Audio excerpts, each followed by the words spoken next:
leisabi mà thình rồi. Kau kanano kau lagi na kanano ini sih kayu orang gitu. Ay do pakai kata siapa memang. Lama pakai suka sini tahu na.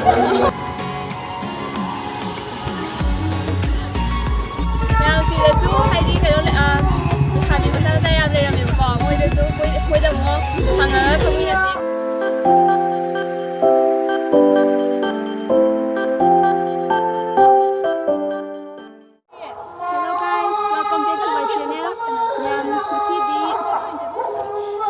Cheiraoba yang atau masih di yang di yang nungai gada wa koi Bishnupur leisabi yang da aido question nama hang kita boleh buka. Ini yang Bishnupur leisabi singda aido question nama hang se di Manipuri da YouTuber yang tu overina YouTuber da favorite YouTubers de karambo oige aduga kari orino do yang hang se adudi yang hang bo jelas lah.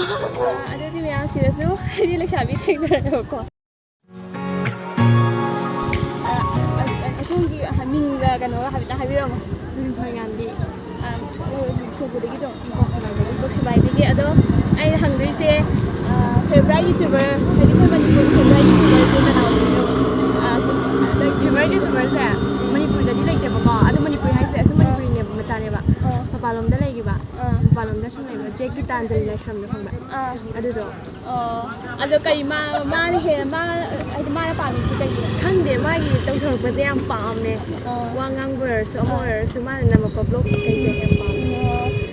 Thank you. Saya nak kita bagi cooperation ini baik. Yang sudah tu, kau masak lebih penting dari.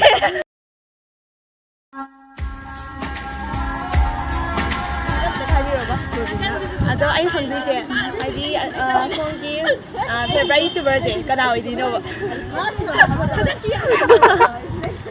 Ayo, favorite like dia lagi. Atau kita hena yening bodo, smile dia lah, kalau yening bodo tu kanano ini no. Aisyah. Ay kati, atau panggil dia. Atau amat tang haro hadi hena yeng bodo.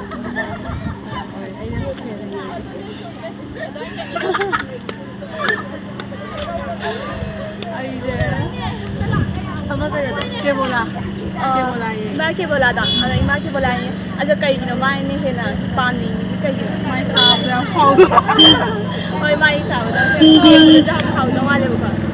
Jadi, thank you.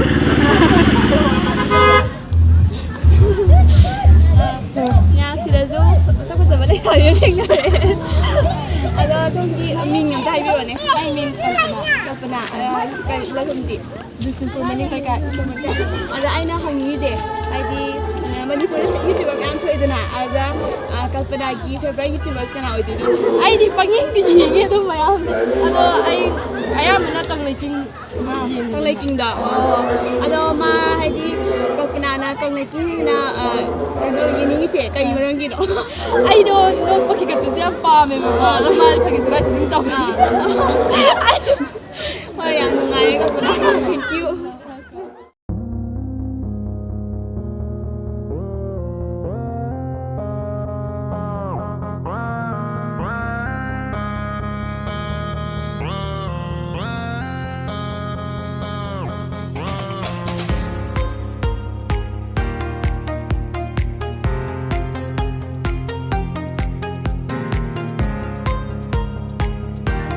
Leisabi yang masak leisabi yang tinggal ada mau di sana hangga apa?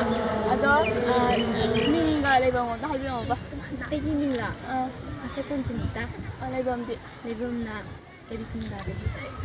Ada songi kan ada favorite YouTuber je. Kanano ni hangga. 1 hour later. The next day. 1 week later.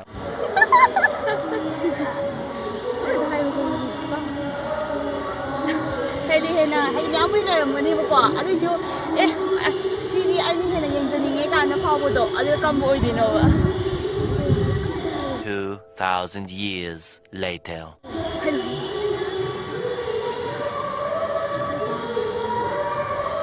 Oi ꯚꯤꯗꯤꯑꯣꯁꯦ ꯌꯥꯝ ꯃꯨꯟꯅ ꯈꯜꯂꯤ ꯍꯥꯏꯗꯤ ꯀꯅꯥ ꯑꯣꯏꯗꯣꯏꯅꯣꯗꯣ ꯍꯥꯏꯗꯤ ꯌꯥꯝ ꯌꯥꯝꯕꯒꯤꯀꯣ ꯈꯟꯐꯝ ꯈꯪꯗꯕꯒꯤ 1 eternity later.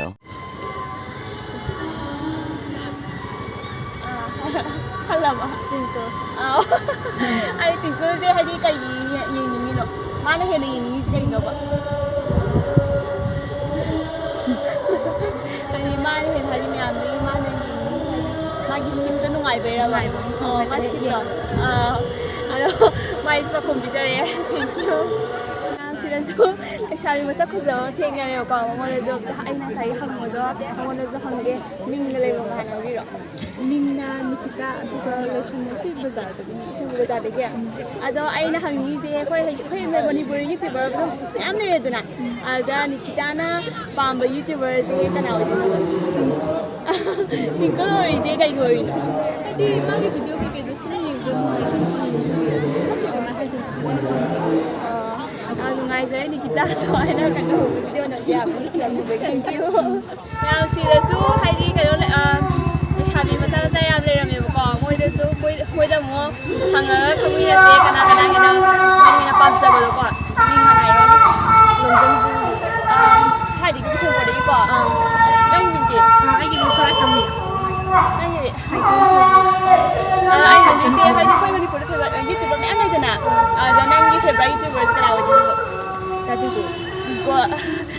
Tingkul ꯍꯥꯏꯕꯀꯣ ꯇꯤꯡꯀꯨꯜ ꯀꯣ ꯑꯗꯨꯒ ꯅꯪꯒꯤꯗꯤ ꯁꯆꯤꯟꯀꯔ ꯑꯗꯩ ꯅꯪꯒꯤꯗꯤ ꯔꯇꯟ ꯑꯗꯣ ꯀꯩꯅꯣꯗ ꯅꯪꯅ ꯇꯤꯡꯀꯨꯜ ꯍꯦꯟꯅ ꯌꯦꯡꯕ ꯄꯥꯝꯖꯔꯤꯁꯦ ꯀꯔꯤ ꯃꯔꯝꯒꯤꯅꯣ ꯃꯥꯒꯤ ꯁ꯭ꯀꯤꯠꯇꯣ ꯃꯥꯒꯤ ꯁ꯭ꯀꯤꯠꯇꯣ ꯅꯨꯡꯉꯥꯏꯕꯒꯤ ꯑꯗꯨꯒ ꯅꯪꯒꯤꯅ ꯅꯪꯁꯨ